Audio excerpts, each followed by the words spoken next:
O título Conselheiro aplica-se a Jesus Cristo? Será que poderíamos facilmente dar o título de Conselheiro a Jesus Cristo? Que espécie de conselho ele deu?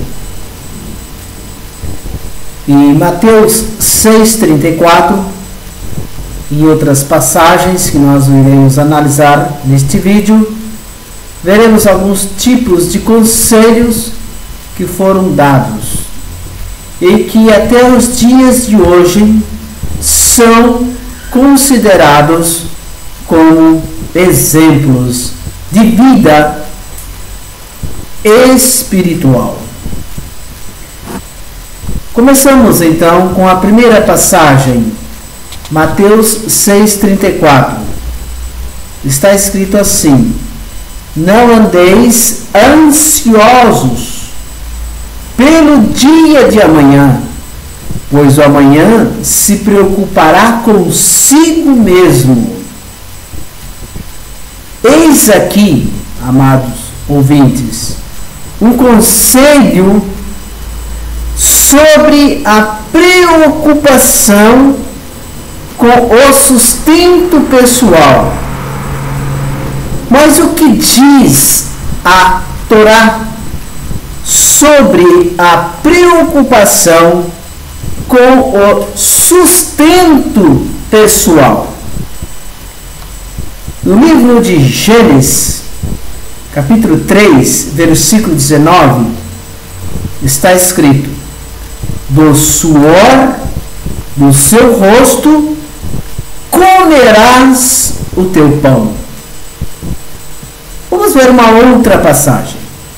Mateus 19:12. Há eunucos que se fizeram eunucos pelo reino dos céus. Quem puder aceitar isso, aceite-o. O que diz a Torá quanto a este conselho? Devarim, ou seja, Deuteronômio 23:1. Ninguém que tenha se tornado eunuco por acidente ou mutilação entrará na Assembleia do Senhor. Compare minuciosamente a Torá e com o Evangelho. Terceiro ponto, terceira passagem bíblica, está em Lucas capítulo 16, versículo 9. Outro brilhante conselho: granjeai amigos com as riquezas da injustiça. Olha, granjeai amigos com as riquezas da injustiça. Mas o que diz as Escrituras? Não a Bíblia, as Escrituras. Provérbios capítulo 19, versículo 4.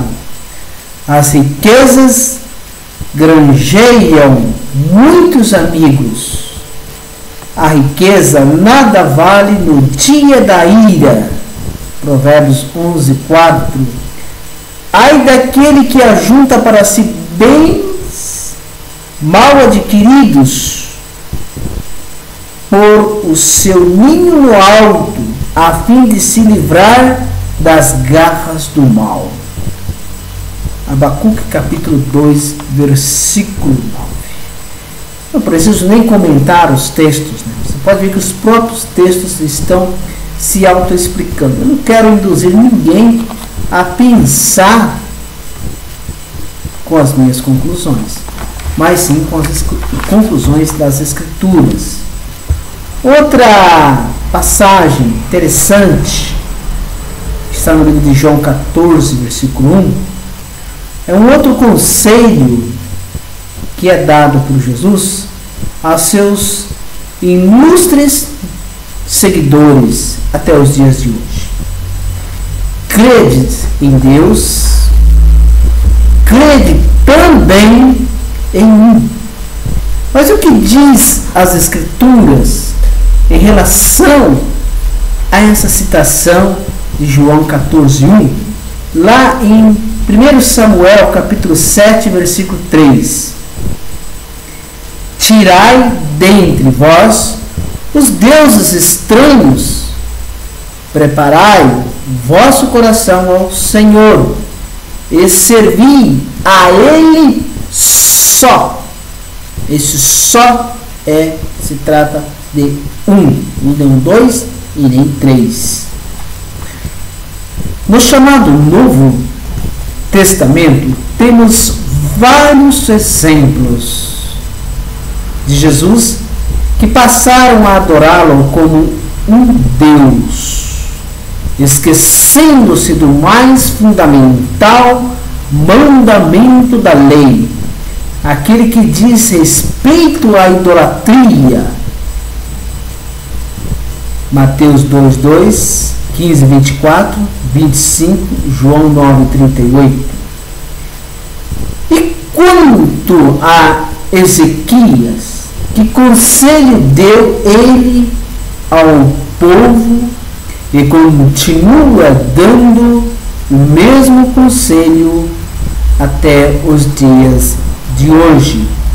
Em 2 Crônicas 29, versículo 5, diz assim: consagrai-vos agora e consagrai a casa do Senhor.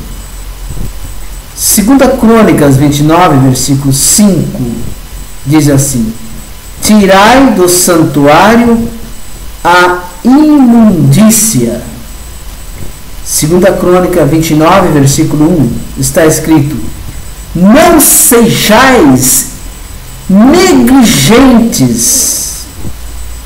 2 Crônicas capítulo 30, versículo 6 diz: filhos de Israel, voltai-vos ao Senhor. E 2 Crônicas capítulo 30, versículo 7 diz assim: não sejais como vossos pais, infiéis ao Senhor. 2 Crônicas capítulo 30, versículo 8: não endureceis o vosso cerviz. 2 Crônicas capítulo 30, versículo 9 diz assim: se vos converterdes ao Senhor, então acharão misericórdia. 2 Crônicas capítulo 30, versículo 22 diz assim: Ezequias dirigiu palavras de encorajamento. 2 Crônicas capítulo 32, versículo 7. Esforçai-vos e tende bom ânimo. Esses são os conselhos e muitos outros conselhos que Ezequias dá ao povo de Israel e às próximas gerações, que adorasse e servisse ao Deus de Israel. 2 Crônicas capítulo 32, versículo 8, diz assim: e o povo recobrou ânimo com as palavras de Ezequias, rei de Judá. Querido ouvinte, fica evidente, comparando estas passagens com aquelas que dizem respeito a Jesus Cristo, que somente o rei Ezequias pode ser o conselheiro de Isaías capítulo 9, versículos 6 e 7.